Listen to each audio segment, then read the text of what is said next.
You should be able to talk about whatever you want to talk about and have an exchange of ideas. Yeah. Yeah. No. Good luck with that. Yeah.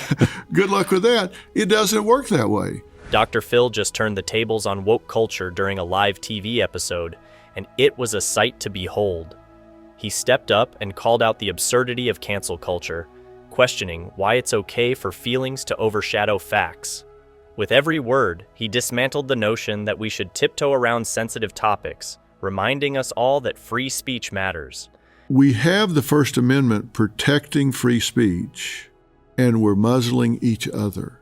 As he stood there, waving the First Amendment flag, I couldn't help but feel the tension in the air. It begs the question, has the time finally come for someone to stand up and say what we're all thinking? You say something I don't like, and we will attack you, we will cancel you, we will get you fired, we will get you labeled as a hater, we will get you labeled as phobic, whatever, and you'll wear the scarlet letter.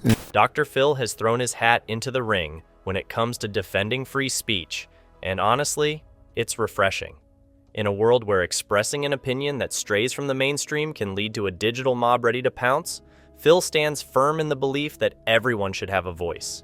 He gets it. If you have something to say, you should be able to say it without fearing backlash or punishment. It's not just about spouting opinions, it's about having real discussions where different viewpoints can coexist.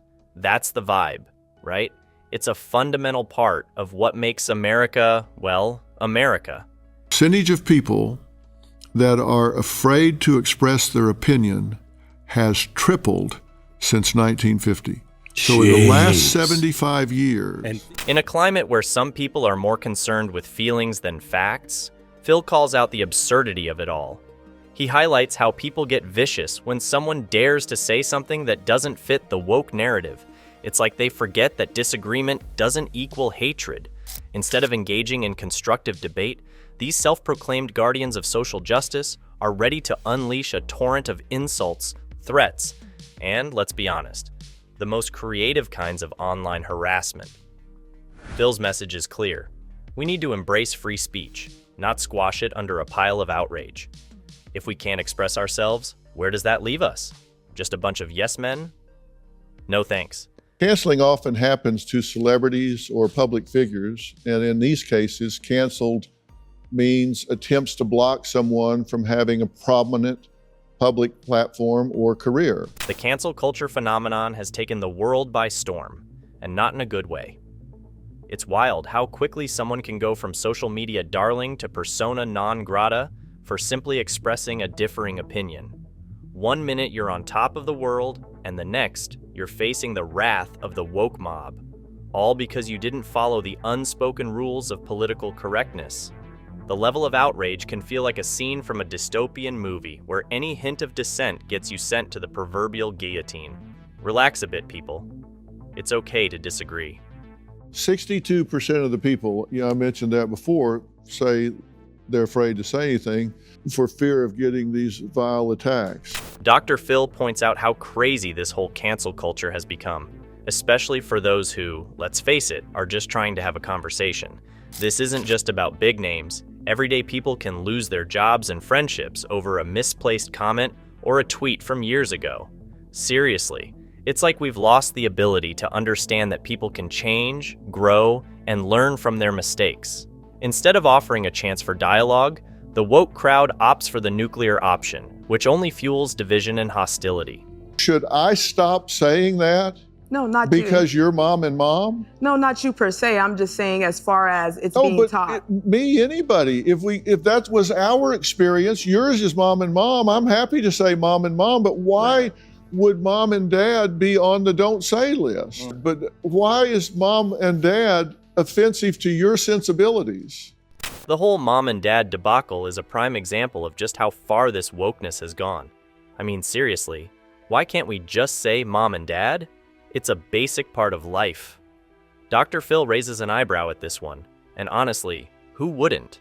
In a world where kids learn about all kinds of family structures, it seems a bit much to ban the simplest terms that many of us grew up with. The woke narrative insists that using mom and dad is somehow offensive to those who don't fit into that traditional mold. It's like they're trying to erase a part of our everyday lives just to cater to a minority's feelings. They said brainstorm What? was offensive to people that had brain injuries. Oh my God.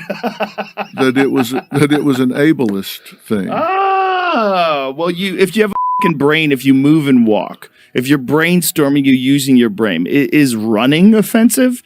Is it offensive if people can't run? Woke culture has reached a point where it feels like everyone is tiptoeing around each other's feelings, creating a bizarre dance where facts take a backseat to emotions.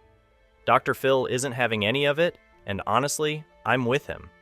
There's this troubling trend where expressing an opinion that goes against the feelings first mentality is almost forbidden.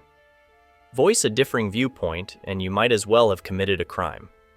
If you say something that's offensive to my values, I should counsel with you about it, not cancel you, not get everybody to hate you.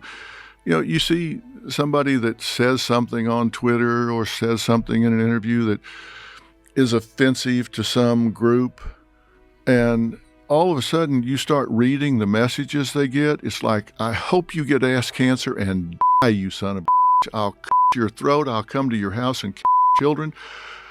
Are you kidding me? Phil calls out this absurdity, urging people to embrace reality rather than getting caught up in how every statement makes someone feel. Life is tough, and expecting everyone to conform to a standard of absolute sensitivity just doesn't work.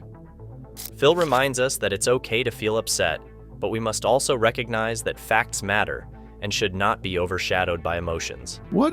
It's like, boycott this person, boycott this company. Where did we get to this? Now they're canceling each other. It should be counsel culture, not cancel culture. Let's sit down and talk about it. Let me educate you. Maybe you don't understand. Maybe when you do, you won't agree, but let's talk about it. Phil raises some valid concerns about the rampant hate people face online. And honestly, it's outrageous. The level of vitriol in social media comment sections is insane. 1 minute, you're sharing your opinion, and the next, you're bombarded with threats from angry keyboard warriors. It's as if these people forget there are real people behind those screens. Phil introduces the concept of counsel culture, which is like a breath of fresh air in this toxic atmosphere. Instead of rushing to cancel someone for saying something you disagree with, why not have a conversation?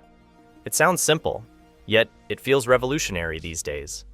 Phil advocates for a space where people can air their views and, heaven forbid, learn from each other. That's not solving a problem. That's just being a keyboard bully. And that's a terrible misuse of social media. It's terrible misuse of the internet. And if you would counsel instead of cancel, we could really make some progress. Politics today feels more divided than ever, with the left and right constantly clashing. Dr. Phil reminds us that, despite our differences, we all want the same thing: a better America. Instead of throwing shade across the aisle, we should focus on our shared goals, creating a thriving country with opportunities for everyone and a bright future for our kids. We have this great freedom of speech, but then we seem to start getting in our own way. Phil is waving the First Amendment flag, and honestly, I'm here for the free speech party. The First Amendment isn't just some fancy legal jargon, it's the backbone of what makes this country great. Phil reminds us that the freedom to express our opinions, no matter how controversial, is something we should cherish. In a time when people are getting canceled left and right for simply speaking their minds, it's refreshing to hear someone champion the right to free speech. Phil nails it when he points out that the outrage of a few doesn't reflect the opinions of all. We're stuck in a reality show where dramatic characters think they speak for everyone else. Many of us are tired of a small group of activists dictating what's acceptable. Phil encourages us to embrace a wider perspective and tune out the noise, reminding us that there's a lot more to the conversation than what trends on social media. So, what are your thoughts on this? Let us know in the comments below.